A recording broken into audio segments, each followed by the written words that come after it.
C'est-à-dire que je suis choquée par les Africains. C'est-à-dire que je suis choquée. Nous connaissons tous bien cette dame à l'écran. C'est elle qui a promis à donner TV cette année et House of Challenge final de donner, c'est donné qui est sorti le gagnant. Elle a promis à donner de lui accorder un visa, de lui donner un visa pour la Tanzanie, aller-retour billet payé.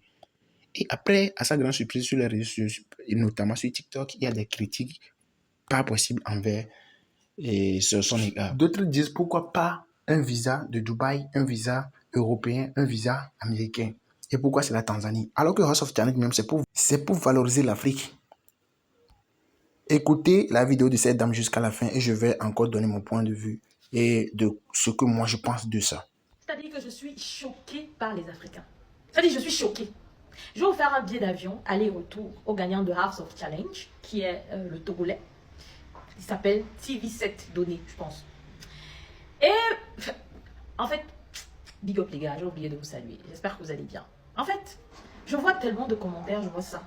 Parce que je ne vais même pas parler, je veux que vous me parlez. Donc la page TikTok, House of Challenge a posté donc cette vidéo où je remettais, où j'ai déclaré que j'offrais le billet d'avion. Je suis choquée. Regardez vous-même les commentaires. C'est-à-dire, je ne sais pas, nous les Africains, on nous a tellement mal vendu l'Afrique. On nous a tellement mal vendu l'Afrique qu'on a l'impression. En fait, les gens posent les questions. C'est pourquoi la Tanzanie? C'est pour aller faire quoi? Il n'y a rien là-bas, il y a la brousse, etc. Vous êtes sérieux? Vous connaissez Zanzibar? Même si je donnais un billet d'avion pour... bon, ils étaient déjà au Cameroun. Même pour la Côte d'Ivoire, même pour le Sénégal, etc. Bah, qui vous fait comprendre qu'il n'y a rien en Afrique? On nous a tellement mal vendu l'Afrique. Mais en fait, je pouvais comprendre si on était encore à l'époque d'avant. Nous sommes à l'ère d'aujourd'hui, l'ère du digital. Vous êtes jeune, allez vous cultiver sur le net. Les réseaux sociaux vous servent à quoi? Même si j'envoyais la personne dans n'importe quel pays en Afrique, c'est d'abord l'Afrique. Comprenez que l'Afrique, c'est un continent qui est riche et très beau. Si vous ne le savez pas, je vois les commentaires, si au moins c'était à Dubaï. C'est pas un problème de Dubaï, le billet d'avion pour Zanzibar et le billet d'avion pour Dubaï, c'est pareil. Ça dépend seulement de la période. C'est pareil. Ne croyez pas qu'il y a quelque chose qui est différent. Donc, je n'ai même pas de problème. S'il décide de partir, s'il dit par exemple là que lui veut partir à Dubaï, je n'ai aucun problème. Mais mon problème, guys, c'est que nous les Africains, il faudrait qu'on arrête de penser que le paradis c'est ailleurs. On nous a tellement menti, on nous a tellement vendu que le paradis peut seulement se trouver ailleurs. Non, le paradis c'est chez nous. C'est d'ailleurs pourquoi j'ai écrit ce livre. Ça c'est mon nouveau livre. Le nouveau livre qui est ici. Ça c'est mon nouveau livre. Ce livre parle de l'histoire du patriotisme. Ça touche chaque pays. Parce qu'on peut avoir l'impression que je ne parle que du Cameroun. Non, c'est faux. Ce livre-là, le serment du patriote, ta patrie d'abord, ça concerne chaque Africain. Chaque Africain qui a l'envie de partir, qui pense toujours que le paradis est ailleurs, qui pense toujours que notre pays ne peut pas faire telle chose. Chaque Africain qui pense que c'est toujours facile ailleurs, parce que pour le moment, nous sommes à l'ère de la semence.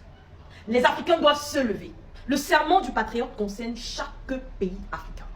Je parle ici du Cameroun, je parle ici du Burkina, je parle de l'histoire du patriotisme, dont on a une légende africaine qui est Thomas Sankara. Je parle ici des Sénégalais, je parle ici du Niger, je parle ici de tout pays, je parle ici de l'Angola, je parle ici du Rwanda. Comment est-ce que le patriotisme peut être un grand appui pour le développement de notre continent? Arrêtez de rêver. Vous voulez partir, lisez ce livre. Vous voulez que les choses changent, lisez ce livre. Pas qu'un livre. Ce livre, c'est un cri. C'est plus qu'un livre. C'est un serment. Fais le serment à ton pays. Fais ton serment de patriote. Parce que ce que les gens ne savent pas, je vais donner ici comme exemple le Japon. Les pays qui se sont développés grâce au patriotisme.